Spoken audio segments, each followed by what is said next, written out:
কারখানায় কাজ করা সামান্য এক শ্রমিকের ছেলের খেলা দেখে তাকে কিনে নেয় স্থানীয় এক ক্লাব। বাচ্চা ছেলেটির বয়স তখন মাত্র 5। কিন্তু ভাগ্যের কি পরিহাস, মাত্র 11 বছর বয়সে এক বিরল রোগ ধরা পড়ল এই বিস্ময় বালকের। পরিস্থিতি এমন হলো যে চিকিৎসা শুরু না হলে বাচ্চাটির প্রাণ সংশয় হতে পারে। সেই চিকিৎসার জন্য মাসে 75,000 টাকা প্রয়োজন। কিন্তু সামান্য এক শ্রমিক বাবা কিভাবে জোগাড় করবেন এই টাকা? স্থানীয় যে ক্লাবে ছেলেটি খেলতো তারাও এই বিপুল পরিমাণ টাকা দিতে অস্বীকার করল।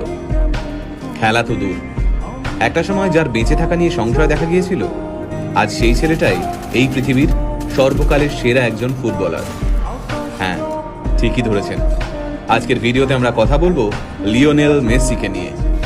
1987 সালে আর্জেন্টিনার রোজারিওতে জন্ম হয় মেসির। বাবা কাজ করতেন স্টিল ফ্যাক্টরিতে, মা ছিলেন সাফাই কর্মী। হাঁটতে শেখার আগেই ফুটবল নিয়ে কসরত করা শিখে যায় ছোট্ট মেসি।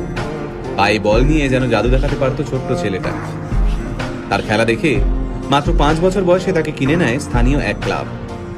ছোট্ট মেসি